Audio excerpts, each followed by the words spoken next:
পংখী সন্দিকৈৰ মৃত্যুৰ ৰহস্য ফাদিল। আচলতে পংখী সন্দিকৈ কিয় মৃত্যুৰ মুখত পৰিলে, পংখী সন্দিকৈ চিপ লৈ থকা অৱস্থাত উদ্ধাৰ কিয়, এই কথাটো ৰহস্যৰ আঁৰত হৈ আছিলে। কিন্তু এতিয়া যিহেতুকে বিভিন্ন দল সংগঠন আহি পংখী সন্দিকৈৰ ঘৰত উপস্থিত হৈছে, তেওঁলোকে বিচাৰিছে ন্যায়, পংখী সন্দিকৈ ন্যায় পাব লাগে। আজি বীৰ লাচিত সেনাই গৰজি উঠিছে মুখ্যমন্ত্ৰী মহোদয় যে এইখন চৰকাৰে ইলেকশ্যনৰ সময়ত খুবেই কৈ থাকে যে বেটি বচাও বেটি পঢ়াও। আজি পংখী সন্দিকৈ এগৰাকী প্ৰতিভাশালী যুৱতী, আজি তাইৰ কি অৱস্থা হ'ল, তাইক বচালে, তাইক পঢ়ালে, বেটি পঢ়ালে, কিন্তু বেটি বচাব নোৱাৰিলে। কিয় বচাব নোৱাৰিলে? আৰু এইখন চৰকাৰে ইমান আইন আনে, কা আইন আনে, কিবা আইন আনে, এইখন আইনো আনক।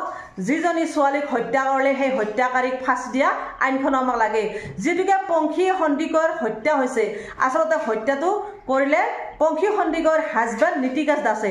সন্দেহ নীতিকেশ দাসৰ ওপৰত, কাৰণ নীতিকেশ দাস পেছাত এজন যদিও তেওঁ শিক্ষক, কিন্তু তেওঁৰ আছিল পৰকীয়া প্ৰেম, আৰু প্ৰেম সূত্ৰে পংখী সন্দিকৈ আৰু তেওঁৰ হাজবেণ্ডৰ মাজত খুবেই কাজিয়া হৈ থাকে। আৰু এই কাজিয়া আৰতে আছিল সেই পংখী সন্দিকৈৰ হাজবেণ্ড নীতিকেশ দাসৰ মোবাইলত খুবেই ফোন আহি থাকে, খুব মেছেজ আহি থাকে, আৰু সেই মেছেজবোৰ ধৰা পৰিছিল পংখী সন্দিকৈৰ চকুত, আৰু তেতিয়াই দুয়োৰে মাজত কাজিয়া আৰম্ভ হৈ যায়। আৰু কাজিয়া সূত্ৰে বহুত বেছি ডাঙৰ হৈ যায় দুয়োৰে কাজিয়া। এদিনাখন পংখী সন্দিকৈৰ হাজবেণ্ডে অৰ্থাৎ নীতিকেশ দাসে পংখীক ডিঙিত চেপি ধৰিছিল, আৰু তেতিয়া পংখী এক থাপৰ মাৰিছিল হাজবেণ্ডক। আৰু সেই কথাটো এতিয়া পংখীৰ শহুৰৰ ঘৰখনে কয় যে পংখী মোৰ ল'ৰাক মাৰিছে, কিন্তু মাৰিলে কিয়, নিজক বাচিবলৈ মাৰিবলৈ বাধ্য হৈছে। যেতিয়া তেওঁক ডিঙিত চেপি ধৰিছিল, তেওঁ খুব মদ খাইছিল, মদ খাই আহি তেওঁক প্ৰহাৰ কৰিছিল পংখীক, আৰু তেতিয়া পংখী এটা থাপৰ মাৰিবলৈ বাধ্য হৈছিল নিজক বচাবলৈ। কিন্তু দুয়োৰে মাজত খুব কাজিয়া হৈ থাকে। কিন্তু পংখীৰ মাতৃয়ে কয় তেনেহ'লে তুমি গুচি আহা, তাত থাকিব নালাগে। কিন্তু পংখীয়ে কয় হ'ব মা, মই ইয়াক ঠিক কৰিব পাৰিম, ই ভাল হ'ব মা। কিন্তু খুবেই মদাহী।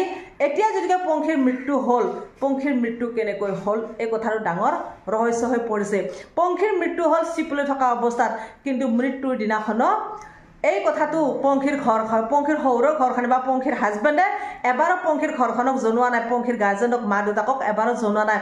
যেতিয়া 12:30 বজাত নামৰূপ থানাৰ পৰা অচিয়ে ফোন কৰিছে যে আপোনাৰ ছোৱালী পংখী সন্দিকৈ ছুইচাইড কৰিছে, আপোনালোকে আহক চাবলৈ, তেতিয়া পংখীৰ দেউতাক আচৰিত হতভম্ব যেন সৰকখন তেওঁৰ মূৰত খহি পৰিছে।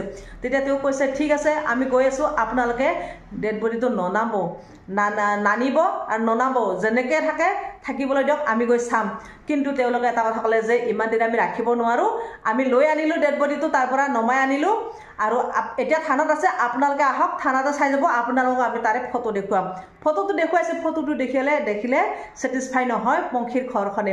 এতিয়া পংখীৰ মাকে সেই ডেড বডিটো যেতিয়া চাই গম পালে যে পংখীৰ এইবিলাকত কলা দাগ আছে, মাৰা চিন আছে, এই ওপৰত ফাটা চিন আছে, আৰু এটা দাঁত ভাঙি আছে। পংখীৰ দাঁত কেতিয়াও ভঙা নাছিল।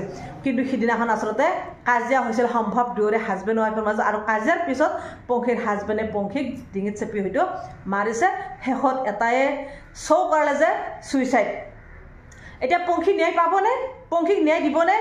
এতিয়া এনেকুৱা লাগিছে সকলো দল সংগঠন যেতিয়াকৈ ওলাই আহিছে, আচলতে ইয়াতো যেন আৰক্ষীৰ হাত আছে, যে কোনোবা ফালে যে সুৰুঙাই দি যে সৰকি যাব বিচাৰিছে পংখীৰ হাজবেণ্ড নীতিকেশ দাসে।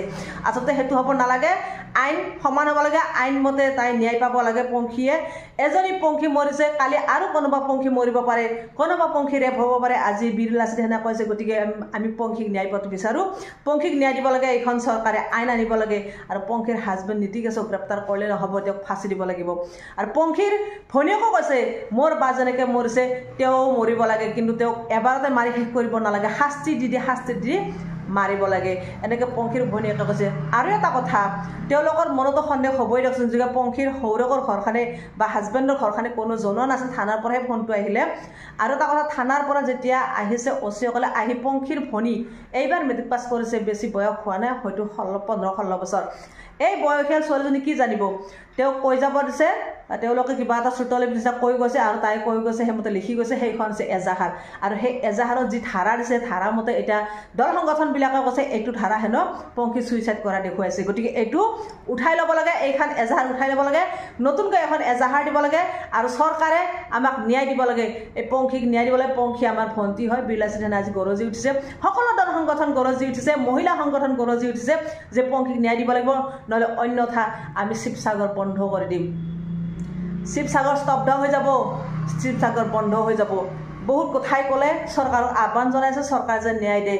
কিন্তু এটা ধ্ৰুৱ সত্য কথা, আচলতে পংখী কেতিয়াও নিজে ছুইচাইড কৰা ছোৱালী নহয়, পংখীৰ মাতৃয়ে কৈছে। কাৰণ পংখী পঢ়া শুনা লিখা পঢ়া, তাই চাকৰি ফালে গৈ আছে, চাকৰি হোৱা হয়তো অতি সোনকালে চাকৰি হ'ব, তাইৰ এটা আশা আৰু তাই বহুত কিবা কিবি কৰি আছে, পঢ়া শুনা কৰা ছোৱালী যিটোকে। আৰু তাই চাকৰি কৰিব লগা ছোৱালীজনী কেতিয়াও তাই নিজে ছুইচাইড কৰি নমৰে, তাই কাজিয়াৰ কথা ঘৰত জনাই থাকে।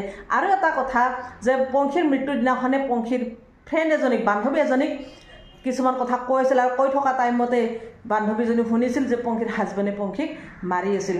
আৰু তাৰে পিছতে পুৱা শুনিলে যে পংখীৰ ডেড বডি। গতিকে বান্ধৱীজনীও কৈছে হয়তো পংখীৰ হাজবেণ্ড নীতিকাছে তাইক হত্যা কৰিছে। ইপিনে পংখীৰ মাকেও কৈছে যে মই গধূলি তাইক ফোন কৰি আছিলোঁ, ফোন কৰোঁতে কৈছে সি বাহিৰত আছে, তাক ফোন কৰি আছে, আহিব বুলি কৈ এবাৰ কৈ আহিছোঁ, এবাৰ কৈ ক'ৰবাত সোমাইছোঁ। পংখীৰ হাজবেণ্ডে এনেকৈ মিছা কথা কৈছে। আৰু পংখীৰ মাকেও কৈ থাকে দুয়োৰে কাজিয়া হয়, তাৰ দৰমহা আধা দৰমহা যেন আগৰ কোনোবা গাৰ্লফ্ৰেণ্ড আছিল, গাৰ্লফ্ৰেণ্ডক দিব লগা হয়, কাৰোবাক ক'ৰবাত কিবা কাম কৰিছে সেইবিলাকত ধাৰ দিব লগা হয়। গোটেই ধাৰ তাৰ এটকা পইচাও পংখী নাপায়। আৰু পংখীৰ প্ৰতি মৰম কৃত্ৰিম আছিল। আৰু পংখীৰ শাহুৱেকো মৰমত যেন কৃপণালী কৰিছে, কিন্তু শহুৰেকজন ভাল বুলি পংখীৰ দেউতাকে কৈছে।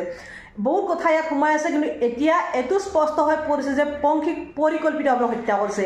পংখীৰ এই মৃত্যুটো স্বাভাৱিক মৃত্যু নহয়, তাই নিজে ছুইচাইড কৰা মৃত্যু নহয়, এইটো অস্বাভাৱিক মৃত্যু হৈ পৰিছে। পংখীক পৰিকল্পিতভাৱে হত্যা কৰিছে নীতিকেশ দাসে। গতিকে নীতিকেশ দাস সঁচা অৰ্থত তেওঁ শাস্তি পাব লাগে, তেওঁক ফাঁচি দিব লাগে। এতিয়া শিৱসাগৰ ৰাইজে জ্বলি উঠিছে, শিৱসাগৰ ৰাইজে গৰজি উঠিছে যে নীতিকেশ দাস ফাঁচি ওলমাব লাগে।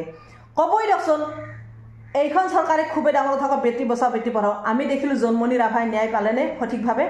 গতিকে কিয় ছোৱালীবিলাকে জন্মনি যদি ন্যায় নাপালে, আজি সিদিনা জন্মনি বোলে, আজি পংখী মৰিলে, কালিতো আৰু কোনোবা মৰিব পাৰে। এনেকৈ ন্যায় নাপালে হ'ব নেকি এইখন চৰকাৰ দিনত? গতিকে চৰকাৰখনে সঠিকভাৱে ন্যায় দিয়ক, আমি সেইটো বিচাৰোঁ। সেই আশাৰে আজি মই মোৰ ভিডিঅ'টো সামৰিছোঁ আজিলৈ।